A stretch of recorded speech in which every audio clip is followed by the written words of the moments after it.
Na Yesu asifiwe. Tarehe 14 leo ya mwezi wa 10 saa 12 asubuhi, kipindi chetu hewani Utupe Riziki Yetu ya kila siku.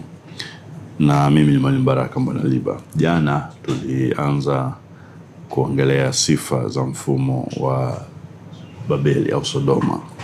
Na tulisema kukumbushe tena kwamba kuna mifumo miwili mikubwa, mfumo wa Melkizedeki ambao ni mfumo wa Mungu. Tumeuongea huu toka Januari na vitu vya kufanya ili uweze kufanikiwa kiuchumi kwa Mungu na namna ambavyo unatakiwa kufanya.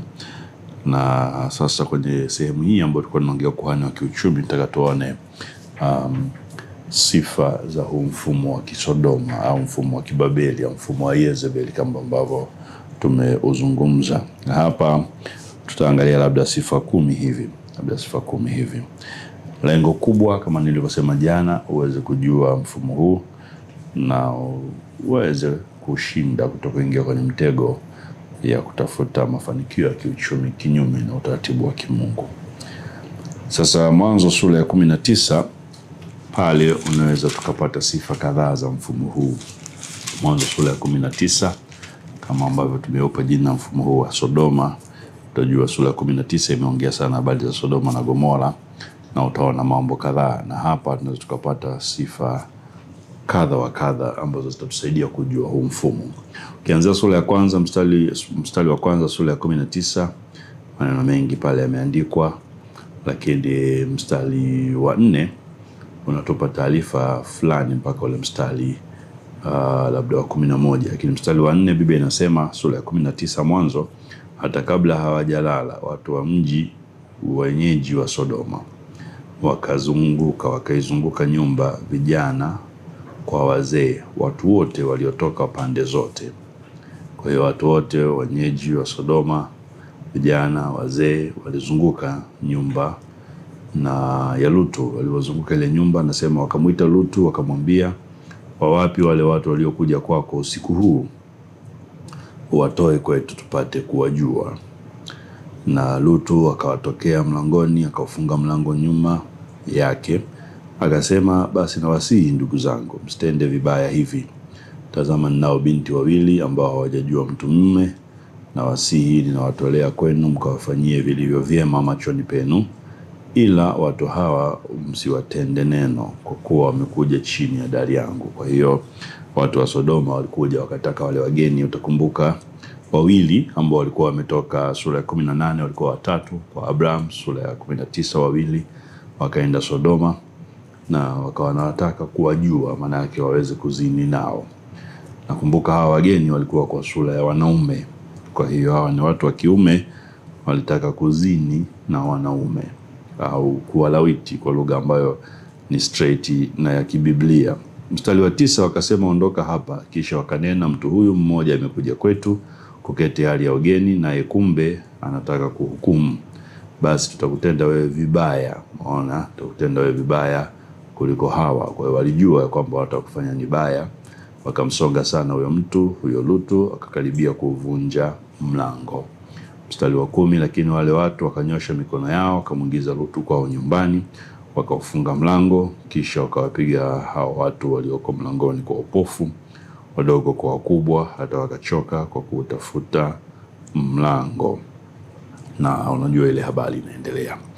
Kwa hiyo ukisoma mistari hii, mstari wa 4 mpaka mstari wa 11, utaona sifa kadhaa za mfumo huu ambao tunaita wa Sodoma au wa Kibabeli. Sifa ya kwanza ambayo unaiona, unaona huu ni mfumo ambao unaondoa heshima ya tabaka rika kwenye jamii. Ni mfumo ambao unaondoa ile heshima ya tabaka rika kwenye jamii.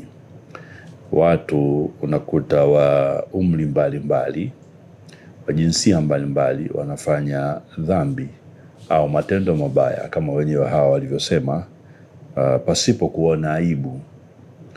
Mtoto anafanya dhambi ile ile ambayo baba anafanya na baba anaona ni sawa.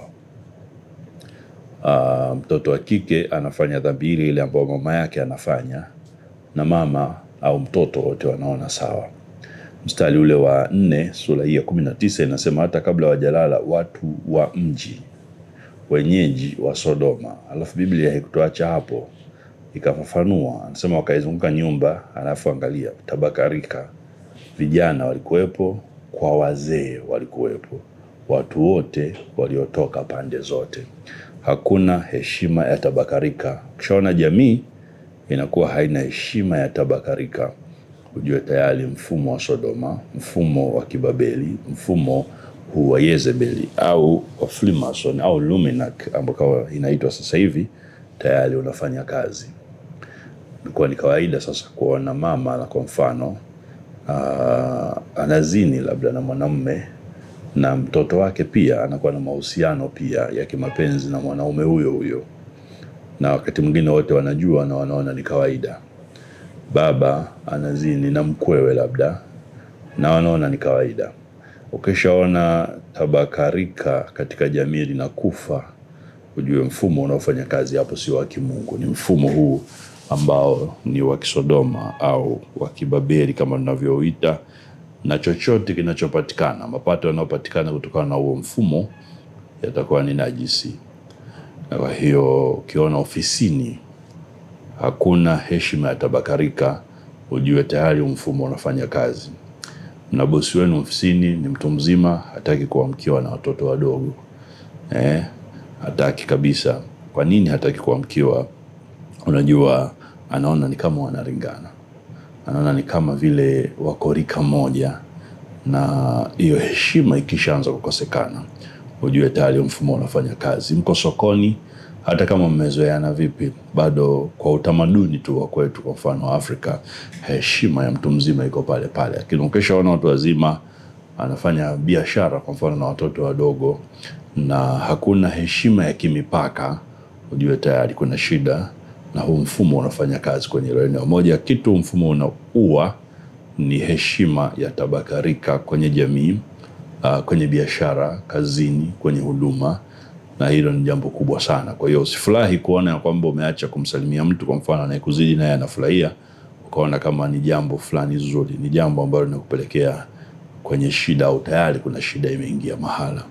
Karibu kesho asubuhi tutakavyoendelea na sifa nyingine za mfumo huu wa Sodoma. Mungu akubariki sana. Usiache kushare, usiache kucomment, usiache kusubscribe na kuweka notification ili masomo mengine yasikupite. Uwe na siku njema.